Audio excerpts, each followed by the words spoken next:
Labą dieną, Labą dieną. pas mus atvyko Milda ir mes dabar jau esame, kiek laiko praėjo nuo, esu užsirašęs, nuo spalio 14. 14. Tai beveik mėnuo jau artėja. Ir vat šiandien Milda tokį pastebėjimą turi, kad papasakot, kaip jūs šį savaitgalį, kokį proveržį, kaip su jūsų sveikata, iš simptomų, kaip jūs jaučiatės. Kad jaučiuosi labai, gerai. Mhm. Atsirado darbinės nuotaikos, labai energijos darbams dirbti. Ir sakyti tuos, kad kokius padariau. Iš tikrųjų, tai pirma, ką aš norėjau pasakyti, tas, kad jūs atvyko dėl to, kad nebuvo sveikatos, buvo daug streso, daug netekties, reiškia, vaistų maišą atsivežėt visą, atsimenat. Ir iš tikrųjų, tokia beviltiška situacija buvo jau. Atrodo, kreipėtės ir ten, bet norit, kad kažkas padėtų, nes atsimenat, visą laiką būdavot ir energinga, ir daug dirbot gyvenime, taip. Taip. O dabar toksai buvo duobė. Ir ką mes sakom, kad, reiškia, ką mes dirbam, tai darėm diagnostiką, pažiūrėjom kokią konsultaciją, ko trūksta, ko per mažai, kur tie visi problemos yra. Ir mes, aišku, dirbom per kelis etapus. Tai buvo ir žarnyno paruošimas, medžiagų įsisavinimui. Ir vat kepenų funkcijos atstatymas, o kaip sakėt, apetitas atsirado. Ne, tai buvo, kad... Taip. Kaip sakėt, kad tas apetitas, tai liktai valgot, bet liktai nevalgot. O dabar sakot, kad tiesiog šluojat šaldytuvą. Tai atsiradęs apetitas, tai visada yra, reiškia, kepenų funkcijos atstatymas. Čia labai gerai. Ir sakėt, šį savaitgalį tiesiog pasidarėt labai daug darbų, kuriuos jau daug savaičių vis nukelinėjo. Tai papasakot, ką pasidarėt.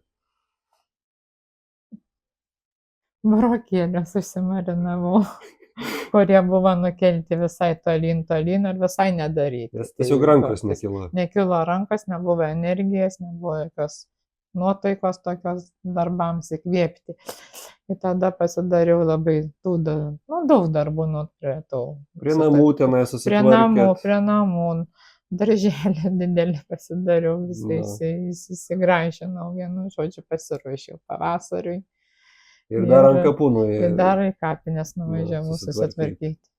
O taip atrodo, nekilo rankos, nebuvo jėgų, visai tokia buvo. Tai va.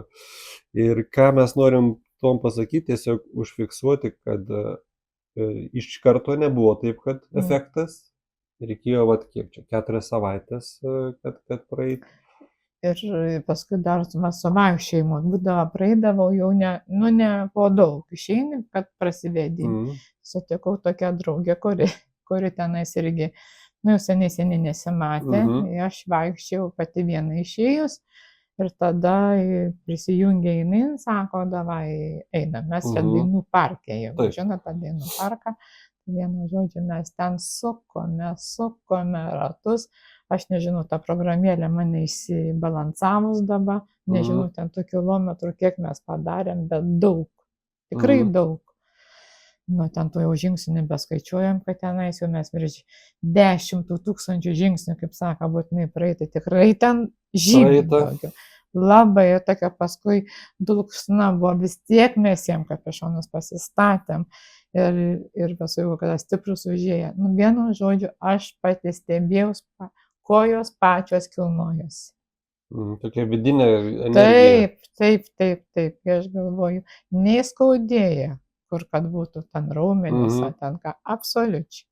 Kojos. Tiesiog mes pirmus 2 etapus paruošėm organizmą, žarnyną, kepenis, o šitam 3 etape, kur tas proveržis jums įvyko, tai pradėjom būtent tos regeneracinės, reiškia, vitaminus, medžiagas mitochondrijom, kad daugiau energijos gamintųsi. Ir gavosi tas toksai efektas, kad iš karto pastebėjot. Bet kaip ir prieš tai minėjau, kad jeigu nebūtų to paruošimo gero buvę, Tai tie vitaminai, žinot, tai veikia, tai neveikia, tai vieni tokie irgi nebūna tokio užtikrintumo. Bet labai smagu girdėti, kad mes vat per 4 savaitės vaikščiojam į procedūras kiekvieną savaitę. Čionais irgi būdavo po tų procedūrų tokie pagerėjimai, bet dabar su tais vitaminais 3 etapas regeneracija, tai vat iš viso turit energijos perteklių.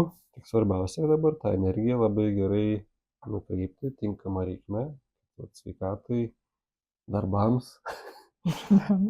Ai, dar vis taip galva kažkaip tokia būdavo, tokia savijauta, nei spaudimas pasimatuoja kaip ir normalus, bet tokia sunkiai kažkokia tai ta, toksai, ne kad labai skaudu, bet tokia, dabar sakau, 9 dieną ir po tų darbų ir po to, ką reikės pavelsti, neįsikalbėti. Tai va. Dinga. Tiesiog yra žmonių, kur irgi taip gyvena tokiam duobėjai, tos energijos nėra, spaudimas žemas, geria tas vaistus maišais, bet va to lengvumo vaistai tiek neduoda, kiek jūs dabar gavot.